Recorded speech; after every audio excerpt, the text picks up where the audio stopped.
পানির নিচ দিয়ে যাবো, আঙ্গুর উপরে পানি থাকবো।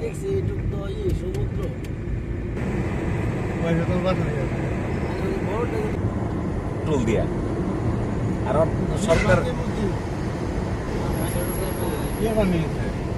হয়েছি না,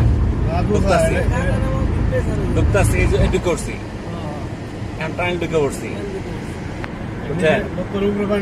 উপরে পানি আর উপরে পানির জাহাজ যাইতেছে, নৌকা যাইতেছে। এই যে মেশিন গুলো আছে না, এটা কিন্তু চলতেছে, এই মেশিন দিয়ে বাতাস সরবরাহ করতেছে যেন অক্সিজেনে ঘাটতি না হয়।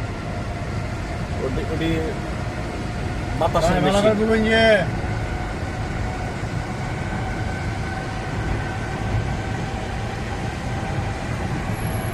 আমরা বাংলাদেশের একমাত্র টানেল কর্ণফুলী সেতুর, কর্ণফুলী নদীর নিচ দিয়ে তলদেশে। সোবান মিয়া, কি অবস্থা তোমার? কিরকম লাগতেছে টানেল ঢুকিয়া?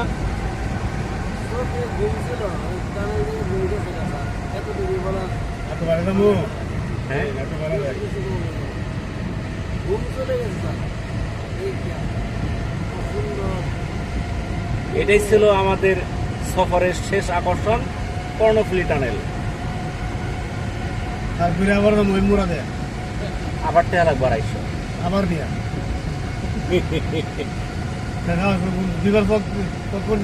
না, 2বার না 4বার গেলে ওরা আরো খুশি হবো, ওরা টেয়া পাবো, লসে না আঙ্গুর হইব।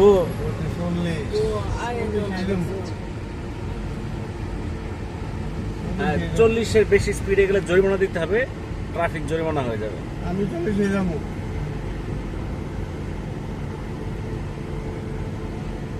সিস্টেমটা অনেক হলো,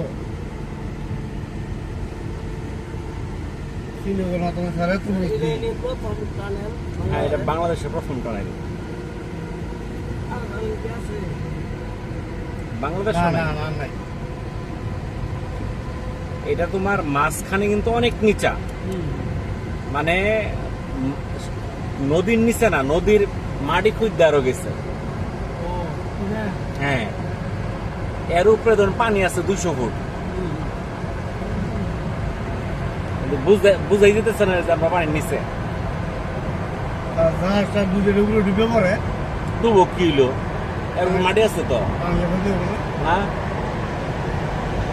এটা ডালাই করা, যেটা এটা ডালাই, এর উপরে মাটি, মাটির নিচ দিয়ে খুব দেখা করছে নদীর মাটি।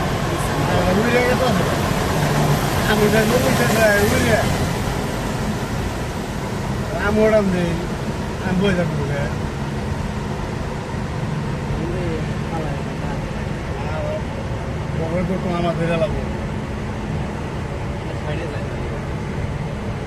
ছোট মানুষ।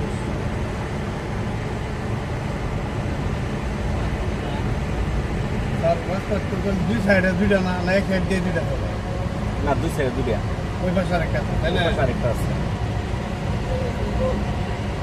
কিন্তু এটা বিজি না, এখানে মানুষ যায় না, মানে 200-250 ওই বড় গাড়ি তো বেশি টাকা বেশি লেগে দিতে আয় না। আপনার ওই কর্ণফুলী সেতু লাগে 100 টাকা, এমন লাগলো 250, 150 টাকা বেশি লাগলো না।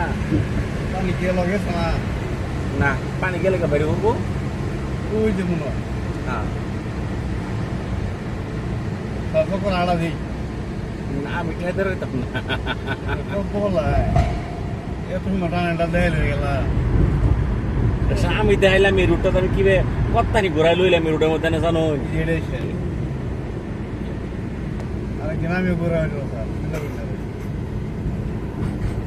এখন দেখবেন পতেঙ্গা সমুদ্র সৈকত।